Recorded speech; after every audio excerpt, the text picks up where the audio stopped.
Assalamualaikum warahmatullahi wabarakatuh. Selamat datang di channel Karel Shibapa. Semoga kita diberi kesehatan dan kesuksesan. Jangan lupa untuk like, subscribe, aktifkan lonceng notifikasi, serta tulis komentar kalian dan tonton sampai akhir. Oke, kita mulai ceritanya.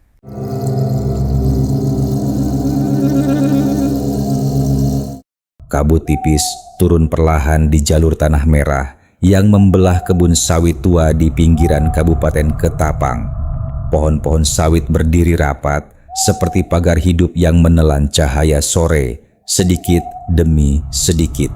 Udara di sekitar perkebunan itu terasa lembab dan dingin, meski musim kemarau sedang panjang. Burung-burung yang biasanya ribut menjelang maghrib justru menghilang terlalu cepat hari itu. Jalan utama menuju pos timbang tampak kosong, seperti sudah lama ditinggalkan manusia. Guntur memarkir motor tuanya di depan mes sopir sambil mengusap wajah penuh debu. Lelaki 32 tahun itu baru 2 minggu diterima bekerja sebagai sopir pengangkut buah sawit. Ia datang dari kampung kecil di pinggir Sungai Kapuas setelah kehilangan pekerjaan di pelabuhan. Sejak pagi, ia sudah mendengar banyak cerita aneh tentang jalur angkut blok 18.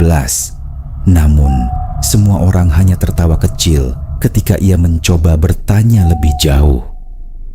Kalau dengar suara klakson malam-malam, jangan dicari sumbernya, kata Arman, kernet senior yang sedang merokok di tangga mes. Nada bicaranya terdengar setengah bercanda, tetapi matanya tidak ikut tertawa. Guntur mengernyit pelan sambil membuka botol air minum dingin. Ia mengira para pekerja lama hanya sedang mengerjai pendatang baru. Di belakang mes, generator tua menggeram berat seperti napas orang sakit.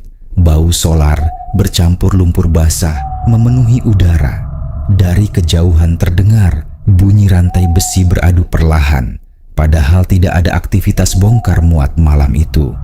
Guntur sempat melirik ke arah parkiran truk yang mulai gelap. Semua kendaraan terlihat diam, kecuali satu truk hijau kusam yang lampu kabinnya berkedip sendiri beberapa kali. Truk itu diparkir paling ujung dekat gudang pupuk lama. Catnya penuh bercak karat dan sebagian badan belakangnya penyok seperti pernah terguling keras.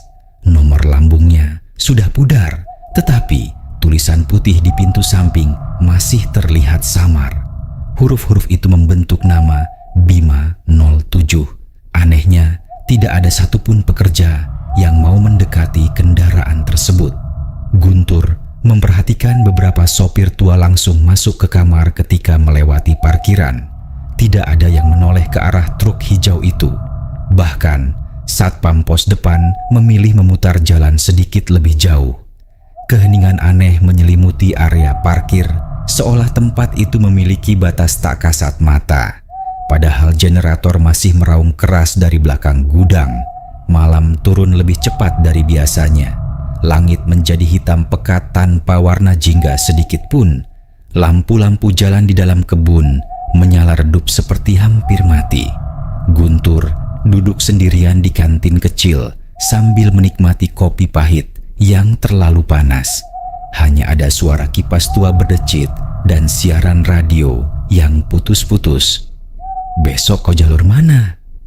tanya seorang koki dapur bernama Bu Sri. Guntur menjawab sambil tetap menatap gelas kopinya. "Katanya blok 18, Bu." Tangan perempuan tua itu langsung berhenti mengaduk kuah mie. Ekspresinya berubah datar dalam sekejap. "Kalau lewat jalan jembatan besi, jangan berhenti walau ada orang melambaikan tangan," ucap Bu Sri pelan. Setelah mengatakan itu, ia pergi ke dapur belakang tanpa menjelaskan apapun lagi. Guntur hanya menghela napas bingung sambil tertawa kecil sendiri. Tetapi bagian belakang lehernya mulai terasa dingin. Sekitar pukul 11 malam, hujan rintik mulai turun di atas atap seng mes. Suara air yang memukul daun sawit terdengar seperti bisikan panjang dari kejauhan. Guntur belum bisa tidur Karena udara kamar terasa pengap, ia akhirnya keluar untuk merokok di depan mes sambil melihat parkiran yang basah oleh hujan. Disitulah ia melihat sesuatu yang membuat langkahnya terhenti. Lampu kabin truk Bima 07 kembali menyala sendiri. Kali ini lebih terang dari sebelumnya. Bayangan seseorang terlihat duduk di kursi sopir tanpa bergerak sedikit pun. Guntur menyipitkan mata mencoba memastikan penglihatannya. Sosok itu tampak mengenakan jas hujan kuning lusuh dengan kepala sedikit menunduk. Guntur sempat berpikir mungkin ada sopir lain yang sedang memeriksa kendaraan. Namun, seluruh area parkiran terasa terlalu sunyi untuk aktivitas malam.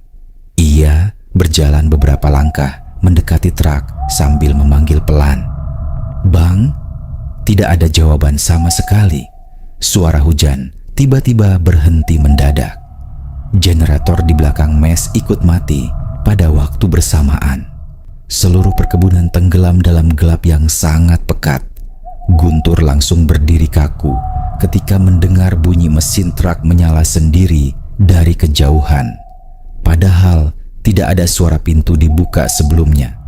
Mesin diesel tua itu meraung berat seperti dipaksa hidup setelah lama mati. Lampu depan truk menyala perlahan menembus hujan tipis yang mulai turun lagi. Guntur mundur beberapa langkah dengan dada berdebar keras. Ban truk bergerak perlahan keluar dari parkiran tanpa ada seorang pun terlihat di kursi kemudi. Tubuh Guntur membeku di tempat. Truk itu melintas pelan di depannya menuju jalan kebun yang gelap. Saat kendaraan besar itu melewati genangan air, ia sempat melihat kaca depan bagian dalam dengan jelas.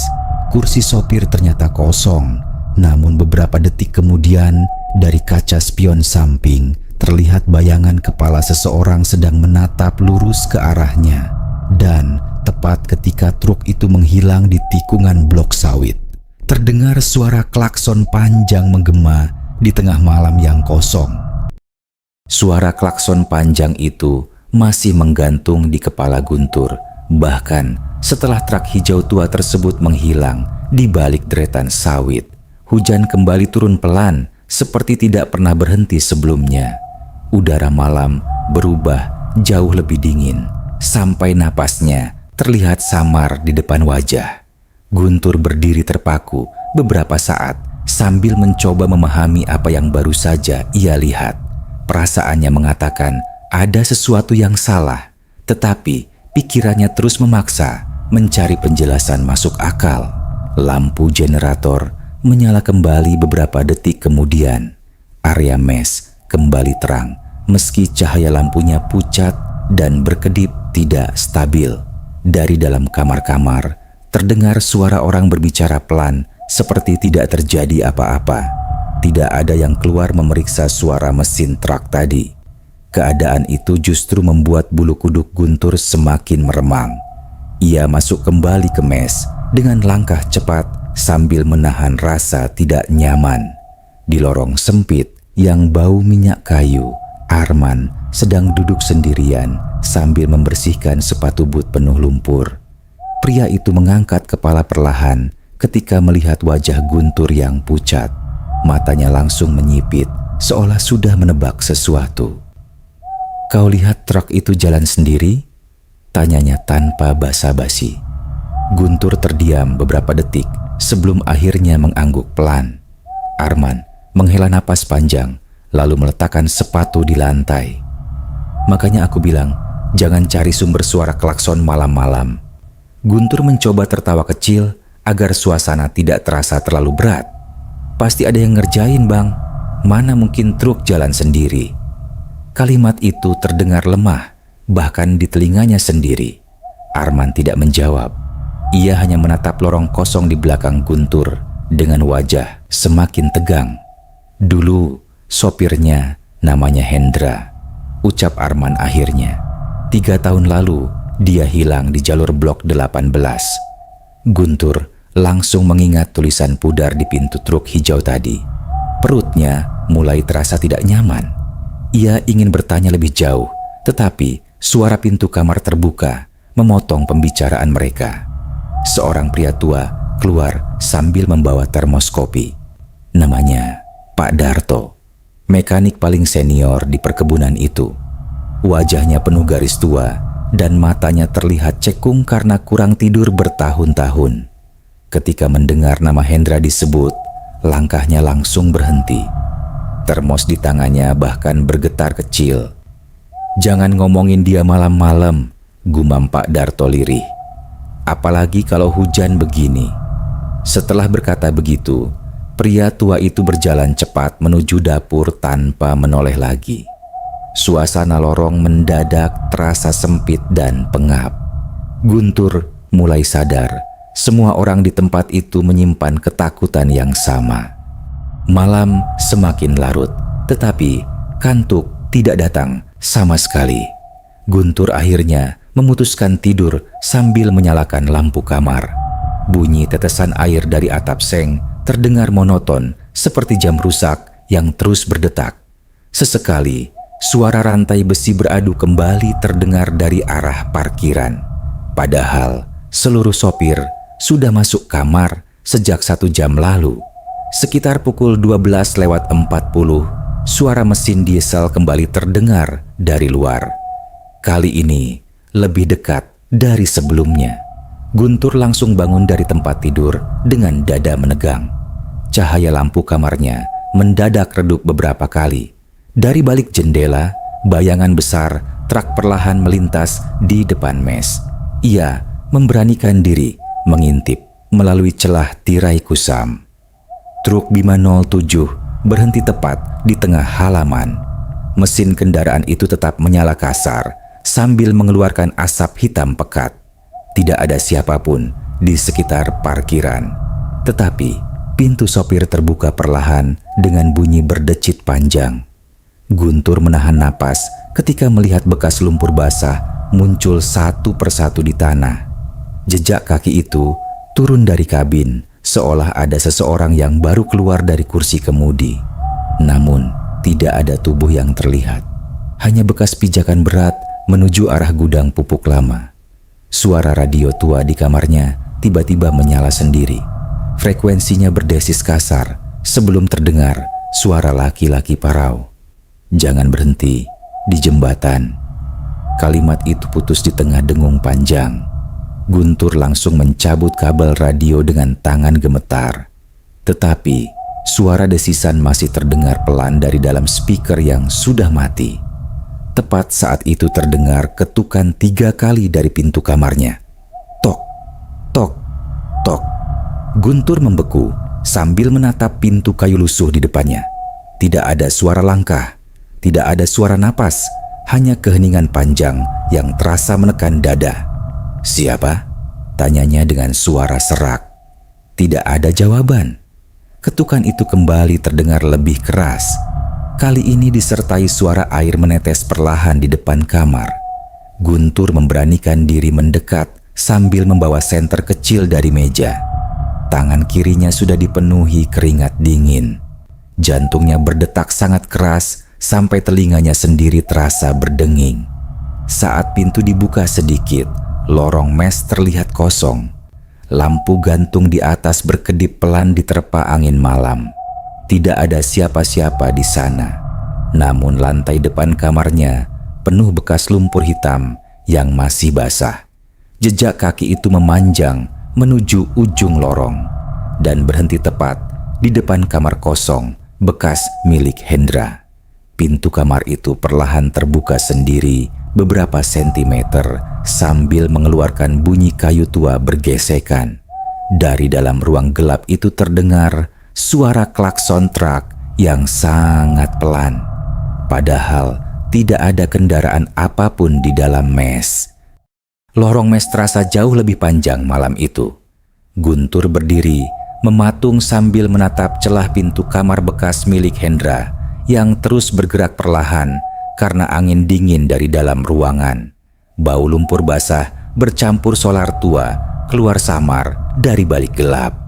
Suara klakson yang tadi terdengar pelan kini berubah menjadi dengungan rendah seperti gema dari tempat yang sangat jauh. Tidak ada satupun penghuni mes yang keluar memeriksa suara itu. Seolah seluruh bangunan sengaja membiarkan kamar tersebut tetap hidup sendiri di tengah malam. Tangan Guntur mulai gemetar ketika sorot senternya jatuh ke lantai depan kamar. Jejak lumpur hitam masih terlihat jelas sampai ke dalam ruangan gelap itu. Bekas pijakan tersebut tampak berat dan dalam seperti dibuat seseorang yang membawa beban besar di pundaknya. Udara di sekitar lorong berubah dingin secara tidak normal. Bahkan dinding kayu mes mulai mengeluarkan embun tipis. "Masuk kamar sekarang," bisik suara dari belakangnya. Guntur terkejut dan hampir menjatuhkan senter. Arman berdiri beberapa meter di belakang sambil membawa rokok yang belum menyala. Wajah pria itu pucat dan matanya terus menatap pintu kamar Hendra. Ada ketakutan yang sangat jelas di sana, ketakutan yang tampaknya sudah lama ia pendam. "Jangan pernah lihat ke dalam kamar itu kalau dengar suara klakson," lanjut Arman pelan. "Kalau dia sadar ada yang memperhatikan, dia bakal datang lagi." Guntur langsung menoleh cepat ke arah kamar gelap tersebut. Pada saat bersamaan, suara benda berat seperti rantai diseret terdengar dari dalam ruangan. Pintu kamar mendadak tertutup sendiri dengan keras. Brak, lampu lorong langsung mati total setelah suara itu menggema. Guntur refleks mundur sambil menarik napas pendek. Dalam gelap yang nyaris sempurna, ia mendengar suara napas seseorang tepat di dekat telinganya. Napas itu terdengar berat dan basah seperti paru-paru penuh lumpur. "Jangan berhenti di jembatan," bisik suara laki-laki parau. Guntur menoleh cepat, tetapi tidak ada siapapun di sampingnya. Hanya Arman yang kini berdiri lebih jauh dengan wajah panik. Pria itu segera menarik tangan Guntur masuk ke kamar sebelum sesuatu yang lebih buruk terjadi. Mereka menutup pintu rapat-rapat sambil membiarkan lampu tetap menyala sampai pagi. Pukul 4 dini hari, hujan akhirnya berhenti. Tetapi Guntur tidak tidur sama sekali. Ia terus mendengar suara mesin diesel dari kejauhan seolah ada truk yang berputar-putar di dalam kebun tanpa henti. Kadang suara itu mendekat, lalu menjauh lagi. Kadang terdengar tepat di belakang mes sebelum tiba-tiba menghilang total. Ritmenya terasa seperti seseorang yang sengaja mencari jalan pulang, tetapi tidak pernah menemukan ujung jalannya. Pagi datang bersama kabut tebal yang menutupi seluruh area perkebunan. Para pekerja mulai keluar menuju pos timbang tanpa banyak bicara. Wajah mereka terlihat lelah dan kosong, seperti sudah terbiasa hidup dengan ketakutan yang sama setiap malam. Guntur duduk di kantin sambil meminum kopi pahit yang terasa hambar di lidahnya. Matanya merah karena tidak tidur. Pak Darto datang membawa kotak perkakas sambil menyeret langkah pelan. Pria tua itu duduk di depan Guntur tanpa diminta. Untuk beberapa saat mereka hanya diam mendengarkan suara hujan sisa semalam yang menetes dari atap seng. Sampai akhirnya Pak Darto berbicara dengan suara sangat lirih. "Kau lihat jejak lumpur tadi malam?" tanyanya. Guntur mengangguk pelan. Pak Darto memejamkan mata beberapa detik sebelum melanjutkan. "Jejak itu selalu muncul kalau ada sopir baru masuk blok 18. Udara di sekitar meja kantin terasa makin dingin. Bahkan kopi panas di tangan Guntur mendadak kehilangan uapnya lebih cepat dari seharusnya. Menurut cerita Pak Darto, Hendra dulu adalah sopir terbaik di perkebunan itu. Ia hafal seluruh jalur angkut, bahkan saat hujan deras dan jalan berubah jadi lumpur. Namun suatu malam 3 tahun lalu, truk Bima 07 tidak pernah kembali dari jalur pengangkutan terakhir. Perusahaan sempat melakukan pencarian selama seminggu penuh. Yang ditemukan hanya truknya dalam keadaan kosong di dekat jembatan besi blok 18. "Mayatnya?" tanya Guntur pelan. Pak Darto menatap kosong ke arah kebun sawit di luar kantin. Tidak pernah ditemukan. Suasana kantin langsung hening setelah kalimat itu keluar. Sendok milik Busri jatuh pelan ke lantai dapur belakang. Tidak ada yang mencoba memungutnya. Para pekerja lain justru memilih keluar satu persatu, seperti enggan mendengar cerita lebih jauh. Arman kemudian duduk di samping Guntur sambil menyalakan rokok dengan tangan gemetar. Sebelum hilang, Hendra sempat ngomong sesuatu lewat radio. Katanya, dia bilang ada perempuan berdiri di tengah jembatan sambil gendong bayi. Guntur langsung teringat pesan Busri malam sebelumnya. Dadanya terasa semakin berat. Katanya perempuan itu minta tolong. Lanjut Arman. Hendra turun dari truk karena kasihan. Pria itu berhenti bicara beberapa detik sambil mengusap wajah. Setelah itu radio cuman isi suara klakson sama teriakan. Angin dingin mendadak berembus dari arah dapur belakang. Seluruh lampu kantin berkedip bersamaan. Dalam pantulan kaca jendela, Guntur melihat sosok lelaki berdiri di belakangnya. Tubuhnya penuh lumpur hitam dengan jas hujan kuning lusuh menempel di kulit yang pucat membiru.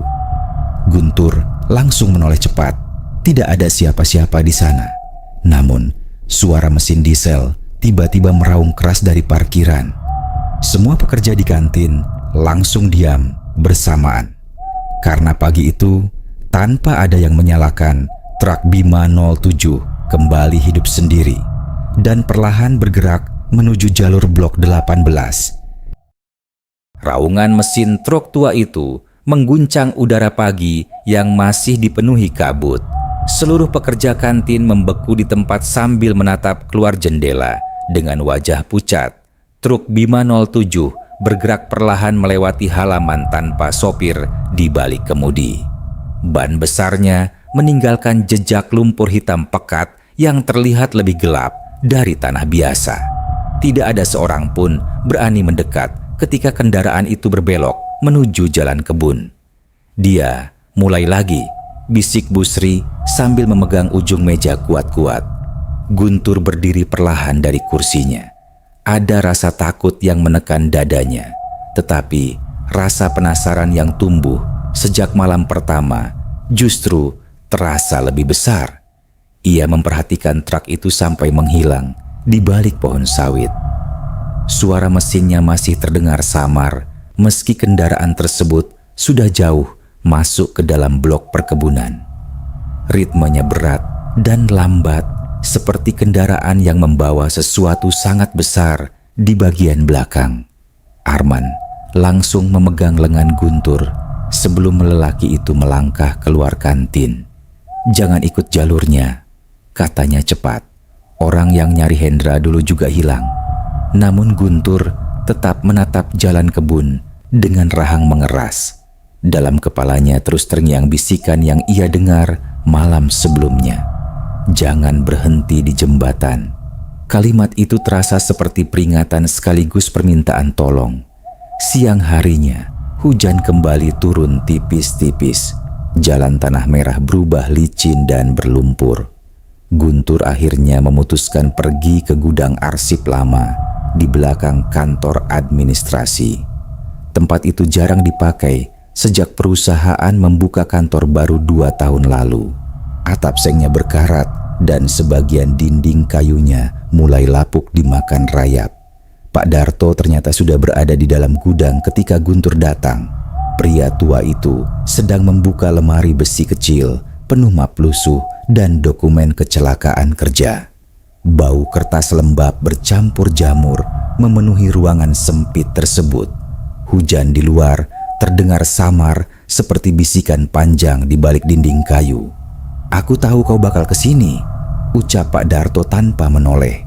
Guntur membantu memindahkan beberapa kardus tua ke lantai. Di antara tumpukan dokumen, ia menemukan map coklat dengan tulisan tangan yang mulai memudar. Di bagian depannya tertulis, "Insiden Blok 18, Rahasia Internal." Tanggal pada pojok kanan atas menunjukkan kejadian itu terjadi tepat 3 tahun lalu. Isi map tersebut membuat tenggorokan Guntur terasa kering. Laporan pertama menjelaskan tentang hilangnya Hendra bersama truk Bima 07 saat mengangkut hasil panen malam hari. Namun halaman berikutnya berisi sesuatu yang tidak pernah diberitakan ke pekerja lain. Sebelum Hendra menghilang, sudah ada 4 sopir lain yang mengalami kecelakaan di jalur jembatan besi Blok 18. Semuanya terjadi tengah malam. Semuanya mengaku melihat perempuan membawa bayi di tengah jalan, dan seluruh korban ditemukan dalam keadaan tenggelam di rawa hitam bawah jembatan. Perusahaan nutup semua kasus itu, kata Pak Darto pelan. Kalau tersebar, kebun ini pasti ditinggal pekerja. Suaranya terdengar berat, seperti orang yang sudah terlalu lama menyimpan rasa bersalah.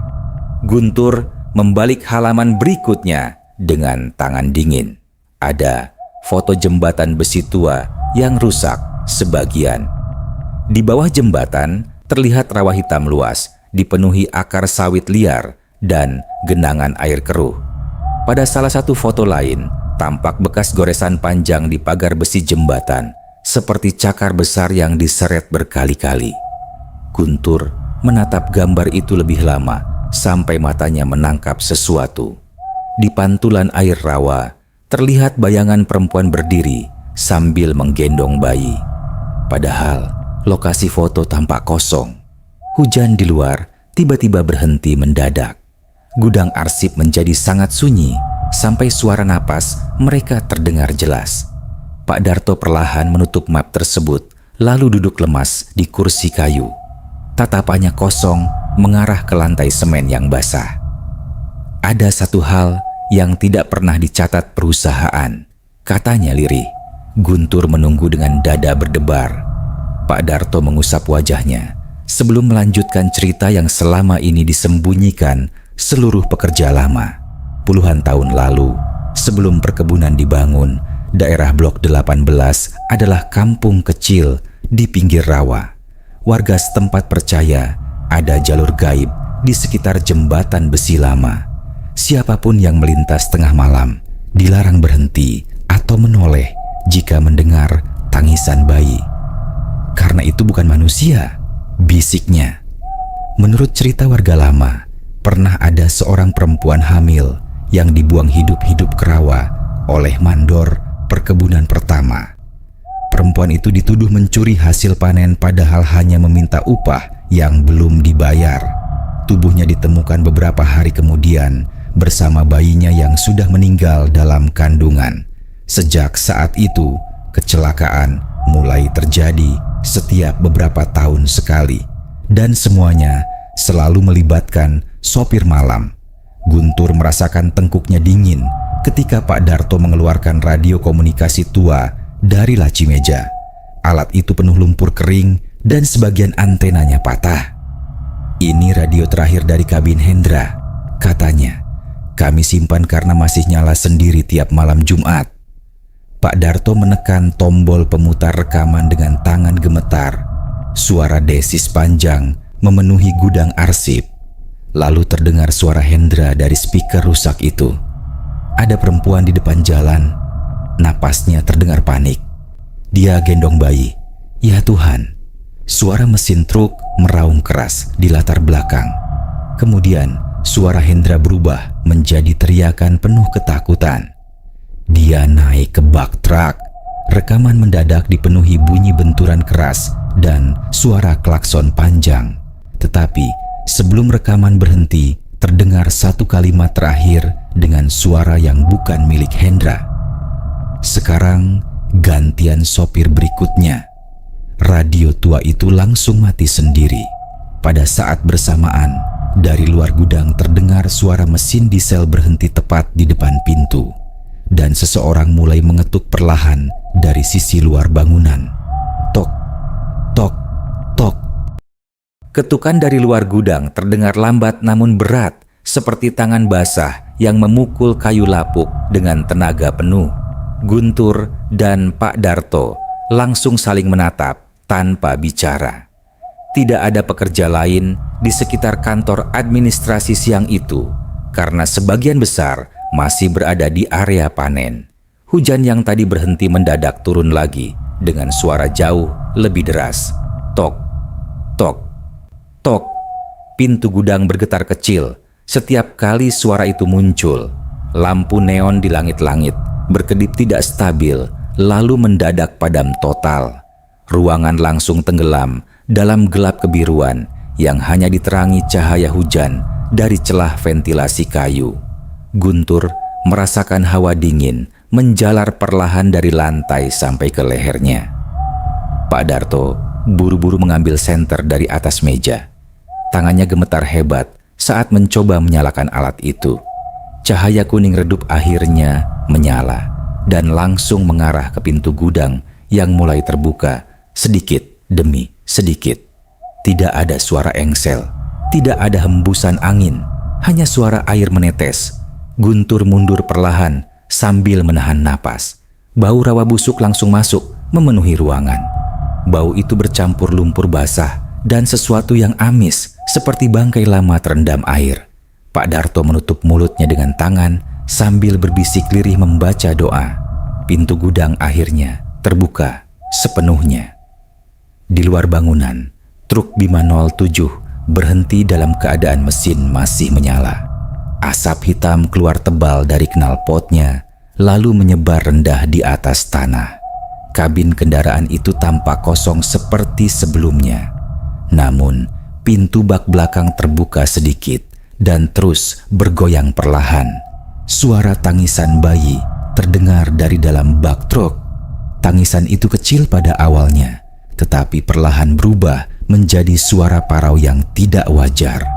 Nadanya naik turun seperti rekaman rusak yang diputar berulang kali. Guntur merasakan isi perutnya menegang. Seluruh tubuhnya menolak mendekati kendaraan itu, tetapi matanya tidak mampu berpaling. Pak Darto menarik lengan Guntur dengan kasar. "Jangan lihat terlalu lama," katanya panik. "Kalau dia sadar kau mendengar bayinya, dia bakal manggil namamu." Namun kalimat itu terlambat. Dari dalam bak truk terdengar suara perempuan berbisik sangat pelan. "Guntur." Suara itu lembut dan lirih, seperti ibu yang memanggil anak kecil. Tetapi setiap hurufnya terasa dingin dan kosong. Jantung Guntur langsung berdetak kacau. Ia mundur satu langkah sambil menatap bak belakang yang mulai terbuka lebih lebar sendiri. Sesuatu bergerak di dalam gelap, bukan manusia. Bentuknya terlalu tinggi untuk duduk normal di dalam bak truk. Pak Darto segera menutup pintu gudang dengan keras, lalu menyeret lemari kayu ke depan pintu. Suara mesin truk langsung meraung jauh lebih keras, seperti kendaraan itu marah. Dinding gudang bergetar kecil bersamaan dengan suara klakson panjang yang memekakkan telinga. Debu tua jatuh dari langit-langit satu persatu. "Dia tidak suka dicari tahu," gumam Pak Darto dengan wajah pucat. Tangisan bayi kini terdengar mengelilingi gudang dari segala arah. Kadang suaranya muncul dari atap, kadang terdengar tepat di bawah lantai semen. Guntur menutup telinga kuat-kuat, tetapi suara itu tetap masuk, seperti berasal dari dalam kepalanya sendiri. Bersamaan dengan itu, ia mulai melihat bayangan perempuan berdiri di sudut-sudut ruangan. Tubuhnya kurus panjang, rambutnya basah menutupi wajah, dan kedua tangannya memeluk sesuatu yang terus bergerak pelan. Senter Pak Darto mendadak mati sendiri. Gudang kembali gelap total. Dalam kegelapan itu, terdengar suara langkah naik ke teras bangunan. Langkah tersebut berat dan berlumpur. Setiap pijakan diikuti suara air menetes ke lantai kayu. 1 langkah, 2 langkah, 3 langkah, lalu berhenti tepat di depan pintu gudang. Guntur menahan napas ketika mendengar suara kuku panjang menggesek permukaan kayu perlahan. Bunyi itu tajam dan lambat, seperti seseorang sedang mencari celah untuk masuk. Pak Darto membaca doa semakin keras sambil duduk gemetar di lantai. Tiba-tiba, suara radio komunikasi tua di meja menyala sendiri. Desisan kasar memenuhi ruangan. Kemudian terdengar suara Hendra. "Jangan buka pintunya," katanya dengan napas tersengal. "Dia bukan perempuan biasa, dia masuk lewat belakang." Kalimat itu terputus oleh suara benturan keras. Sesaat kemudian terdengar jeritan Hendra yang begitu penuh ketakutan sampai suara itu terdengar tidak manusiawi lagi. Guntur refleks menoleh ke belakang. Di sudut gudang yang gelap ada genangan air hitam yang perlahan melebar sendiri di lantai semen. Sesuatu mulai muncul dari dalamnya. Tangan pucat penuh lumpur perlahan mencuat ke permukaan. Lalu tangan kedua.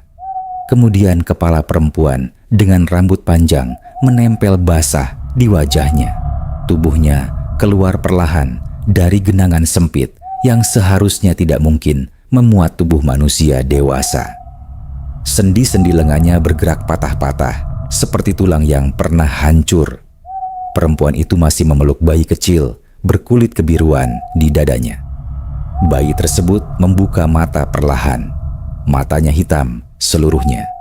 Guntur mundur sampai punggungnya membentur rak arsip. Napasnya memburu dan penglihatannya mulai kabur karena panik. Perempuan itu mengangkat kepala sedikit demi sedikit hingga wajahnya terlihat jelas di bawah rambut basah. Mulutnya robek sampai ke pipi.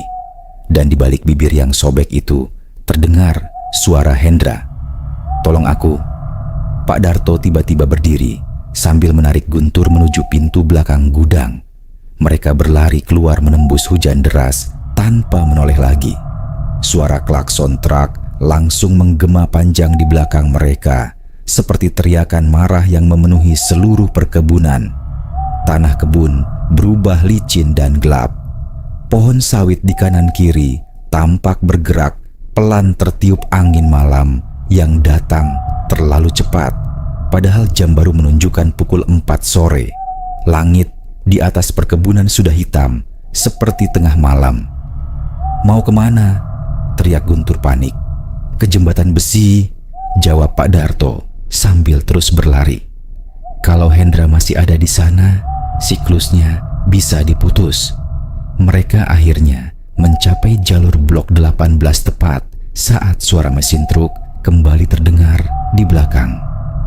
Lampu depan Bima 07 muncul dari balik kabut sambil melaju perlahan mengikuti mereka. Namun kali ini Guntur bisa melihat jelas sosok di kursi sopir. Itu memang Hendra, tetapi wajahnya pucat membusuk dan penuh lumpur hitam. Kepalanya miring tidak wajar, dan kedua matanya kosong seperti mayat yang dipaksa terus mengemudi selama bertahun-tahun. Jembatan besi blok 18 muncul samar di balik hujan deras dan kabut hitam yang menggantung rendah di atas rawa. Besinya sudah berkarat hampir di seluruh bagian. Sebagian pagar samping terlihat bengkok seperti pernah dihantam kendaraan besar berkali-kali. Air rawa di bawahnya tampak hitam pekat tanpa pantulan langit sedikit pun. Pak Darto dan Guntur berhenti beberapa meter sebelum jembatan. Napas mereka memburu dan tubuh keduanya dipenuhi lumpur merah.